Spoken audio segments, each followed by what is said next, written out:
You're listening to The Crypt, and last week on the show I was joined by Ufologist Tom Conwell from New York State. We talked about the cosmos, how other civilizations could come to Earth, how UFOs could move within our atmosphere, and the government's awareness of extraterrestrials visiting the Earth. And I'm delighted to be joined by him again this week. So you're very welcome back on the show, Tom. Well, thanks a whole lot, Rita. Good to be here. Fantastic. Well, today we're going to talk about alien abductions, but before we get on to that, I just wanted to know, could you explain what wormholes are for us? Sure. This is where the description of space travel becomes really weird. As people living on the Earth, we have a tendency to think of things in a very linear fashion. In other words, if you want to take a long walk to the store at the end of the street, maybe it's a wine store, and you have to go pick up a couple bottles of wine, and your husband has the car, so you walk out into the street and you can see the store out a couple miles, and you know that you have a few mile walk. Mm-hmm. So you start walking down, and you have to take a straight line to walk there, and there is no shortcut. You can't turn to the right and cut through something because it's a straight line. Right. So what if what if there were a shortcut? What if you could take a shortcut through a straight line? Let's say you had lights on in your living room, right? And the lights were shining down the hallway. And you walk down the hallway, and maybe there's a couple of things in the way, a lamp, a lampshade, a fan or whatever, and there'll be shadows cast that are in a straight line from your light bulb, all right? Mm-hmm. Light is traveling in a straight line until it doesn't. What do I mean by that? What if light were affected by gravity, let's say? Back in the early 1900s, I think it was I'm going on memory here. It's about 1915 or so, give or take. Albert Einstein, in one of the many things that he talked about, said that light can be affected by a large gravitational source. It can be bent. Well, now, how can light be bent? Because it's light. It's not like a moon that can be bent, or an asteroid that would be deflected by going around a planet. This is light. Well, space can be bent also. Space is malleable. It's a fabric, just like the fabric for a tablecloth would be. And space is woven with time, and light travels along it in what might be a straight line sometimes, but it will travel according to the space and curve around and do whatever. Let's just say you could take a tablecloth and put it over a table and stretch the tablecloth over. And let's say that the tablecloth is like 4 times bigger than it should be, right? And you stretch this tablecloth out, and you measure the distance between the point, let's say the middle of the table, out to the edge of the tablecloth. And maybe that's 3 feet. And you would take, or a meter. I'm talking to Ireland here. And let's say that you were to take this tablecloth and bend it in under the table.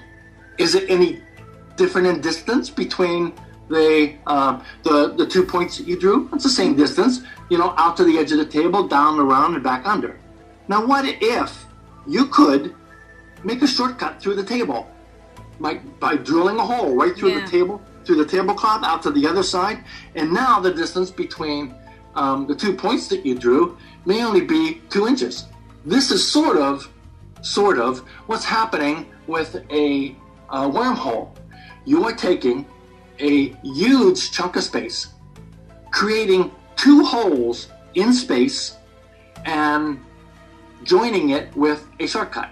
I don't know if you have the game over there, Suits and Ladders. Yeah, we did. Yeah, okay. Well, you hop onto the right point and you go up a ladder to a whole different number. Yeah. That's what wormhole is. Right? It's just like that, okay?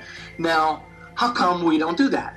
Well, in order to open a hole in a wormhole, and this is theoretical physics. In order to open a hole in a wormhole, you need a tremendous amount of power. more power than we have developed on our planet since its inception. Now, who the heck has this power? Well, presumably, if you've traveled, been able to travel, or thousands of years ahead of us, use distances in a short time, well, you must have found a way to attain that kind of power level. For all intents and purposes, it's like the power of the sun, and able to create the amount of power that is generated from the sun right within your spacecraft. So, I'm going to mention a little bit later, if we get to talking about conspiracy theories about the power of the sun. But let's just say that we could create a hole near the Earth, and create a hole near the other end of the Milky Way, our galaxy, and use this tremendous energy to join the two.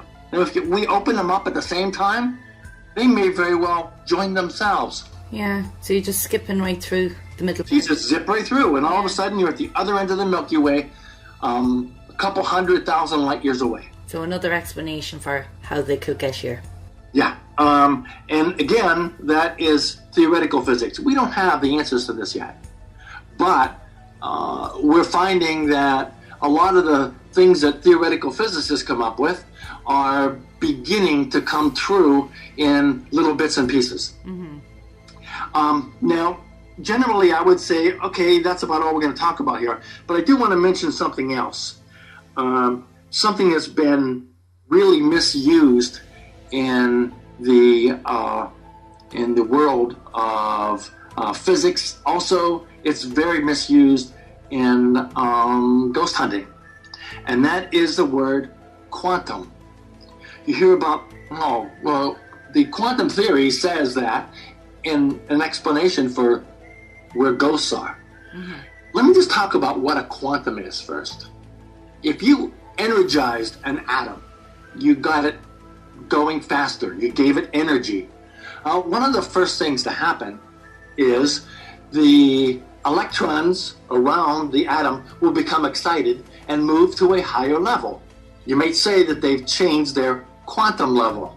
Now, this level is not very big. I mean, it's not like you can take out a ruler and measure it, okay? It's incredibly small because it's basically smaller than an atom, right? But that's a quantum, the size of a quantum. If you were to take the entire national debt of the United States, which is, depending on who you're talking to, $15 to $17 trillion, a quantum of that is 1/1,000,000th of a cent. I mean, who in their mind can imagine this? Now, it drives me crazy when people use quantum theory to explain things, because the quantum theory is talking about things that are incredibly small. Yeah. Very, very small. And by the way, what good will the quantum theory do? Okay, well, the quantum theory predicted the existence of transistors before, pretty much almost before we had electron tubes, right? It said, okay, we can do this with transistors. We can make things miniature, right? And that was predicted by the quantum theory.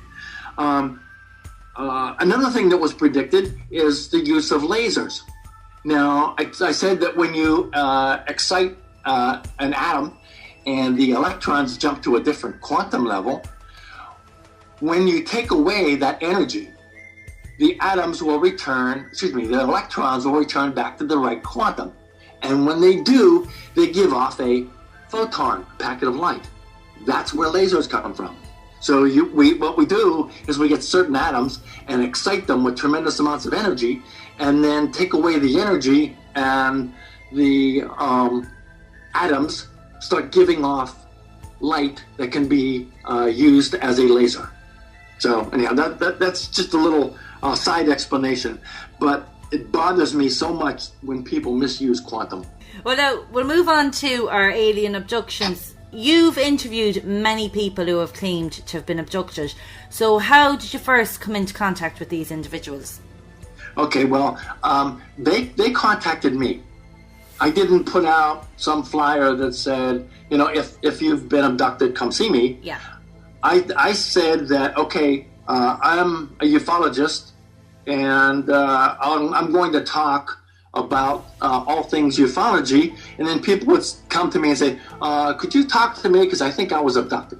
And that's pretty much the whole thing. All right? Now, these people are the abductees that I'm referring to are generally wallowing around without an outlet. They had this thing happen to them, and they can't put it in perspective. It's almost like if you had news that you were pregnant and your mother just passed away, and you would just die to be able to give her that news and share it with her. Yeah. It's that kind of ache. Mm-hmm. I mean, it's like you have nobody, because nobody's going to believe you. And that's it. At the same time, the things that have happened to them are pretty much life-altering. It blows their mind completely. It terrifies and frightens them, and at the same time, they feel completely helpless. So it's like living a life without a rudder, no control, and no one believes you. So what do? You stop talking about it. Yeah. You deal with it. Sometimes this can ruin your life. It really can. So I meet people in all kinds of shape. It's pretty sad at times, because they just wanted somebody who will listen to them. They didn't necessarily have to have somebody who's going to get out their best Sherlock Holmes imitation and start investigating. They just want somebody who's going to listen. That's all they want. And that's generally what I see. And then would you have a system you follow to help you differentiate between those who genuinely believe this has happened to them and those who just make it up? Yes. Well, that's actually two questions. Yeah. I have a specific system for taking information on a UFO sighting. This is a 3-page report, and I like to take every bit of information down. Where they were, the time of day, just the standard stuff, and what they saw. Ask them follow-up questions on what they saw, what angle that they saw it from, what direction in the sky it was, where it was going. This is a really long report. Mm-hmm. And what I like to do is take down everything that they can possibly be saying. I have to take really, really good notes at this point. And when I do, I will rephrase a lot of the questions that I asked in the beginning and look for the reactions. If they're fabricating, things will start to change. This is, I guess, in a way, if you ever watch police shows, they say, well, let's go over this from the top. Yeah. Well, they do that for a reason, okay? They know that unless you are a brilliant intellect, you are not going to be able to keep your story straight. And that's pretty much what I'm looking for. Now, it's not like I'm trying to prove that they're lying to me. That's just the opposite. I'm trying to make sure that that they, number one, have told me everything that they can possibly remember. Because when I go on to describe to them the same question I asked previously in a different way, they think about something different. That's how I flesh out most of the information, and that's just referring to now UFO sightings. Now, what about abductions? This is a different matter. Most people who tell me their story, and I'm not calling it a story, meaning that it's fabricated. It's about the only way that I can describe it. But most people who tell me the story of what happened to them, they start out in the middle with the really frightening stuff, the things that they want to make sure that they say. And the reason that they do that is because usually this is the first time that they've said it. And everything comes out at once. So you have people who are flustered and in an enormous rush to get over the bad stuff. what I need to do is I need to listen very carefully, re-question over and over, trying to establish a timeline. To me as an investigator, that's the most important part. I need to know what happened when and in what order. Most people who've been abducted, I'm saying almost everybody to date has had a significant amount of trouble telling me what happened first. They want to tell me a lot of stuff, and it's usually all fragmented and fractured. And it's up to me to try to create a timeline from it. Right. Very difficult. I'd say so. The re-questioning here is key because it is pretty much impossible to keep it straight if not truthful. And again, I'm not looking to trip anybody up, but what I'm looking to do is to make sure that their recollection isn't made up in their mind. And I'm going to get to that in a little bit. But if they have a poor recollection, your mind has a tendency to fill in the blanks, even though it did happen. So that's pretty much what I'm looking for. Trying to keep a story straight, trying to get it in some sort of sequence, and re-questioning to make sure that it remains truthful and complete. Now, after an interview that I've done, I usually find myself up large portions of the night thinking about it. Only because it usually is to the point where I'm saying to myself, that can't be.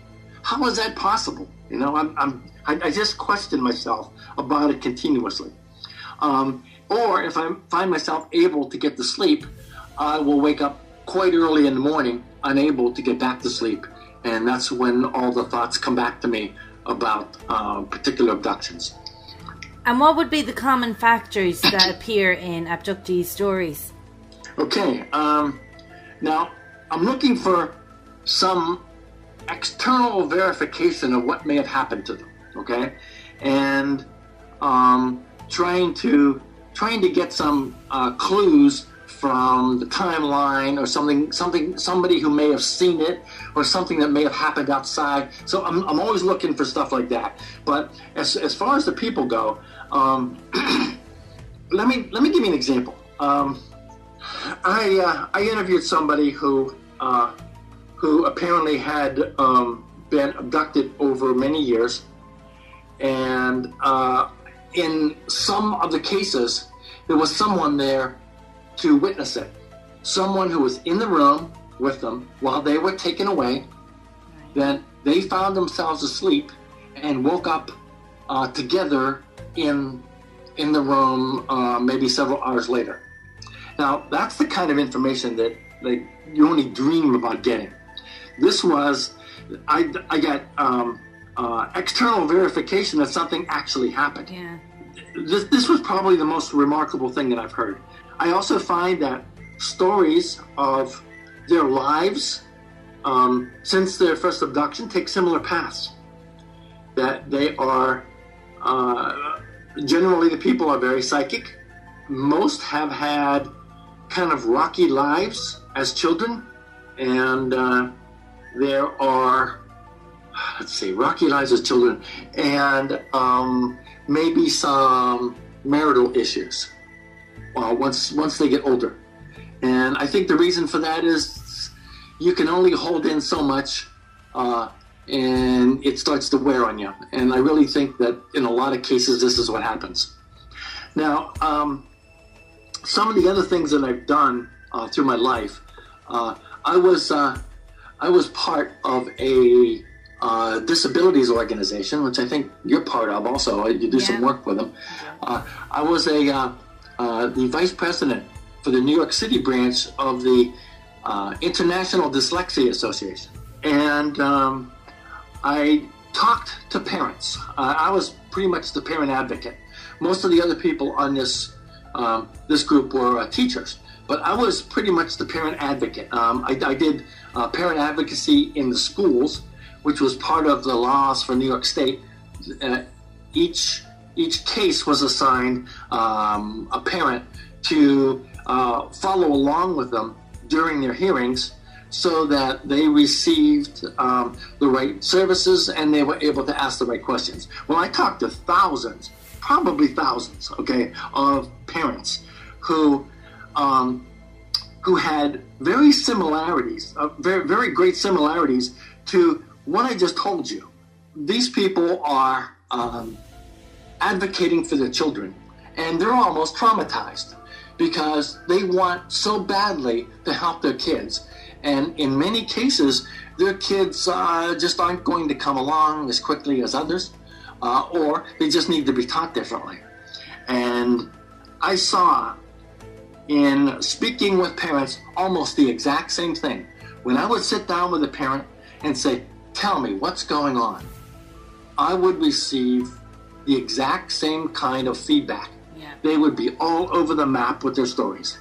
They're questioning, I just ask a general question, and they'd start out in 4th grade and then refer to 1st grade and then 2nd grade and 5th grade and what they did as a baby. And, you know, I had to create a timeline to find out if there was something there that stuck out that we could use to help them along in their process. Mm-hmm. And it's pretty much the same kind of questioning. And I was able to flow from one end to the other with almost the same mindset.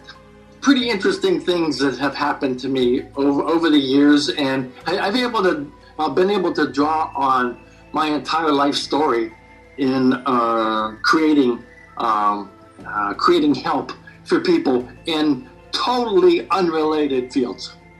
You always hear people who have been abducted saying, do you know, all these examinations were done on them. So, like, what kind of examinations are they talking about? Okay, well, I haven't met many people who are willing to tell me about examinations. Right. For some reason, either they weren't examined or they were completely asleep when they were and didn't know, okay? Yeah. Most of these things are just completely hidden from their mind. The likely question here that might follow is, are the implants responsible for the psychic nature? And I did mention that most of the people are very psychic. I have mixed results there. I can't be certain if the implants are creating the psychic nature, or their general psychic nature is attracting the extraterrestrials to perform examinations on them. I don't know. I just don't know. And then, you know, people report loss of time upon their return. So do they remember, like, straight away what happened to them, or is it a period of time before the memories start coming back and they start thinking, what the hell just happened to me? Okay, this is something else I have very mixed results on, and nothing that I can draw any conclusions from. It seems that the persons who don't remember the next day are the ones likely to give me a non-believable, non-contiguous story. And I'm thinking the reason for that is they are remembering slowly and their mind is filling in blanks that didn't happen. That's all I can tell you. But let me tell you that when you look into the eyes of an abductee while they're telling you the story, you know the looks that they give you, that's the entirety of the story. You know they're telling the truth. Now that we're on to that, could you talk about, like, the psychological trauma of these events on the individual? Well, I think the level of trauma is dependent on the person. By the time that I see them, many persons willing to talk have already come to terms with what has happened to them. If this just happened to you, then it's not very likely that you are going to tell somebody that you were taken last night, because it's almost impossible to put this in perspective with what your general life experiences are. Also, that by the time I see people, they can relay their level of fright without freaking out, because they're generally older and they've lived it over and over and they've thought about it through and realized that it's just a memory. It can't hurt them anymore. And perhaps you may be referring to, in your question about trauma, something along the lines of hypnotic regression. I have not been involved with a case that has involved hypnotic regression. I'm not so sure that I like hypnotic regression. It may be important in some cases, but it depends on the person who does the regression and how good they are. And there are very few people that are so good at asking questions like this. They would not plant memories just by basis of their questions. It's very difficult to do, and I have found that people who have told me about hypnotic regression have been, what's the word I'm looking for? It's been a mixed bag of results. That sometimes they come up with good things, sometimes they come up with even decent memories, and other times it seems like it's just gibberish and nonsense. So I'm on the fence about hypnotic regression at all. Right. And like when people say they've been abducted, is it mostly nighttime this happens, or would it happen in the day as well? It could happen in the day. Anybody that I know has been abducted in the dark. Some people have been abducted in the very, very early morning hours when it's still dark out. Say, for instance, like they're doing a paper route or something. And other people have been abducted at night when it's quite late. And also find that some people have been abducted right out of a residential area. I mean, how do you park a big spaceship over a house without somebody seeing it? I believe that what happens is it's pretty much cloaked, but when these spaceships come over, they have the ability to switch people off in order to put them to sleep. Right. And then they can do whatever they want to do. And if you see something like that from a distance, it can be misinterpreted and whatever else. And that way you don't have good accounts of abductions and good descriptions of them. And then would there be support groups in the States for people who believe they've been abducted? Most of the support groups are groups that are started by people who have been abducted. In other words, they start a group for people like themselves. Yeah. And there's one here in this area, actually there's two, that allow people to come and they just sit and talk about the things that have happened to them. I don't, or am not aware of any support groups that are run by professionals. In other words, a psychologist who's going to sit and talk about things like this. Yeah.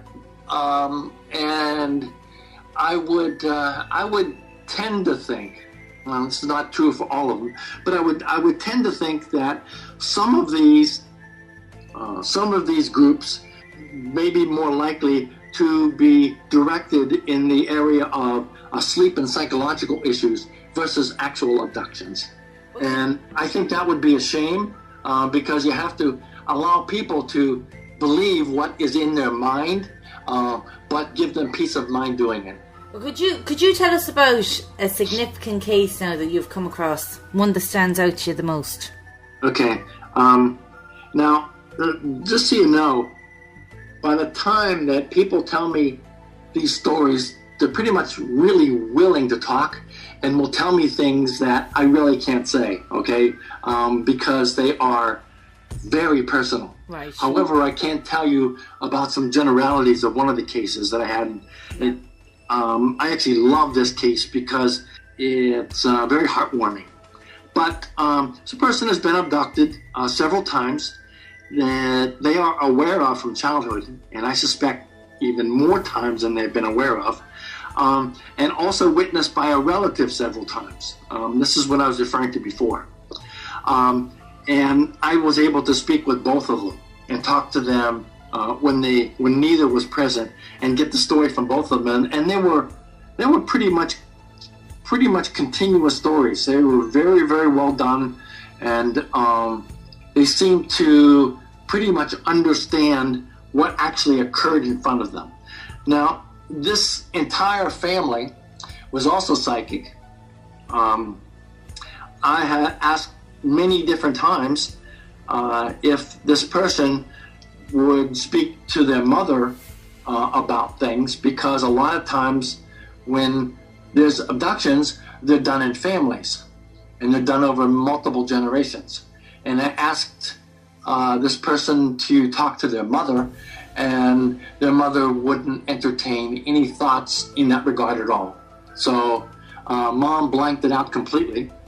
But I also found out that this person is in seeming continual contact with an extraterrestrial entity who is tall with blonde hair, and they receive very frequent messages of support and guidance from this person.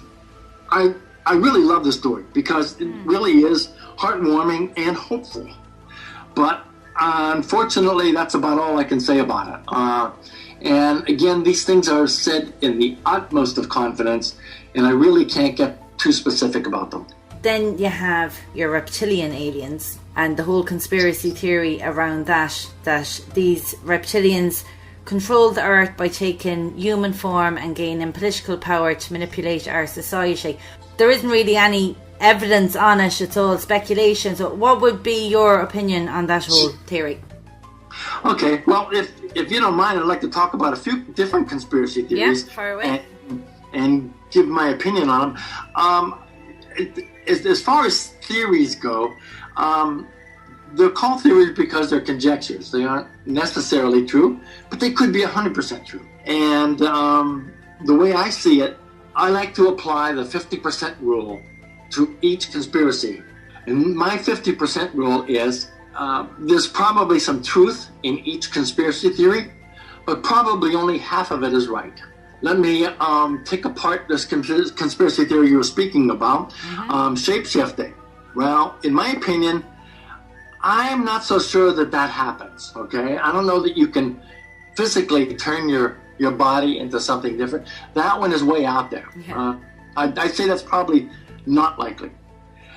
As far as there being a race of reptilians, I have heard this over and over and over from a whole lot of different sources, and I say that this is probably true. There's probably a race of reptilians. Now, as far as them being politicians, my thought here is, who in the heck wants to be a politician? And why would you travel 1,000 light years to become a politician? I mean, that is just, I can't even imagine, okay? So I would say, who the heck wants to do that, okay? Now, and as far as manipulating societies, I believe that they probably can manipulate societies, and I believe that that's probably true. Now, that's my 50%. A race of reptilians attempting to manipulate our society. Now, that's the part that I find true, and that's my 50%. Now, let's just say that we only believed in 50% of that, what I just said. It would still send the world into chaos, that there's a race of reptilians trying to manipulate our society. Can you imagine? Religions would be challenged to adapt. Leaders would look, well, feckless and weak. Economies would be challenged to stay afloat, and everyone would be claiming that they believed in UFOs all along. This is just absolutely crazy stuff, but I believe that probably 50% of that's right. And I believe that in most other cases of other conspiracy theories, and I'm going to mention a couple here. Now, what about governments hiding evidence? There has been case after case after case of people seeing things in the sky, even close up, giving their reports. Then the government would come in and ask them for their evidence or their pictures or their photos or their videos, and then never to be seen again. That is absolutely true. There's too many cases of this happening to say that this is just not true. Absolutely, this is one of the conspiracy theories that I think is probably 95% true. Men in Black. What about Men in Black?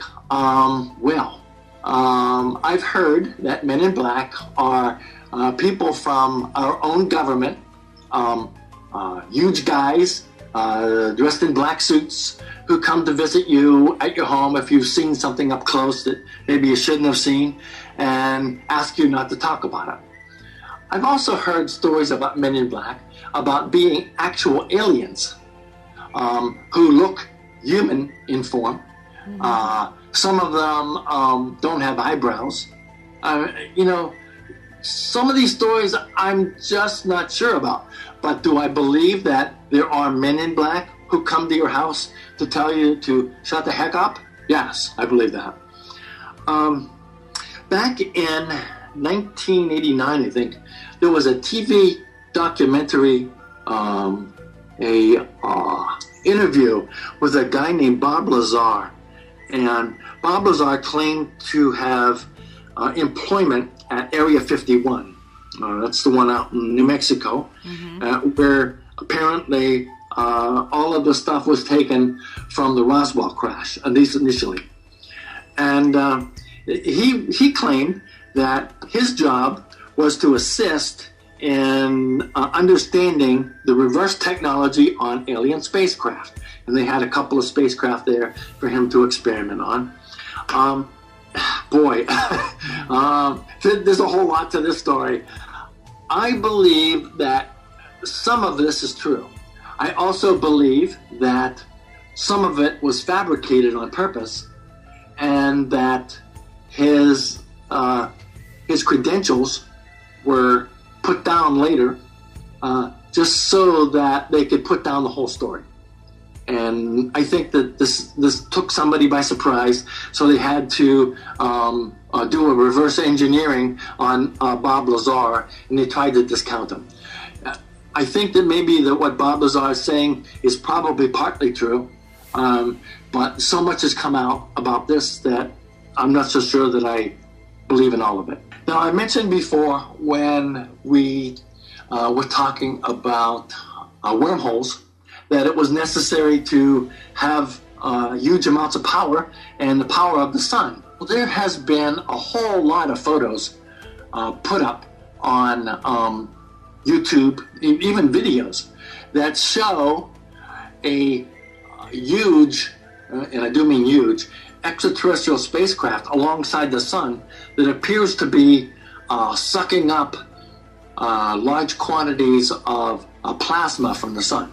Now, do I believe that? Well, I believe that it's possible for that to happen, but what people are doing in order to make that true is they're taking photos, and the tiny anomalies in the photos, you blow them up 4,000 times, and you can make anything look like anything. See, this is the annoying thing nowadays, because Photoshop, sure, everything can be discounted. Now, no matter if, like, I've often seen paranormal investigation teams going out and getting a picture and something, something might look weird, and it might look like there's a little boy in the background, little girl in the background, but sure, no one will believe anything now because everybody thinks everything's Photoshop. So how do you prove anything? Exactly. Do you know? I'm almost certain that's one of the reasons it's being done, so that everyone would discount everything. And because I believe that there's some truth to some stuff. Now, Malaysian Flight 370, the one that went from Malaysia towards China and disappeared. Yeah. But he says, that was taken up by a UFO. Well, who the heck knows that? Perhaps it disappeared. Perhaps there was some catastrophic event and it just took a nosedive into the ocean or something. You'd think that there was something being seen somewhere, some floating debris or whatever, because the airplanes are made up of a whole lot of plastic, so something would be floating. But that just totally disappeared. That remains completely unexplained, but it's just something that was unexplained. I don't think a UFO was involved there. Yeah. Well, Tom, thanks a million. It's been fascinating as always, and I'm looking forward to next month you coming back on the show and we're going to delve into more topics. I can't wait. Let me know what you want to talk about, and I'll try to make it interesting for you. Fantastic. Thanks a million, Tom. Well, thank you so much.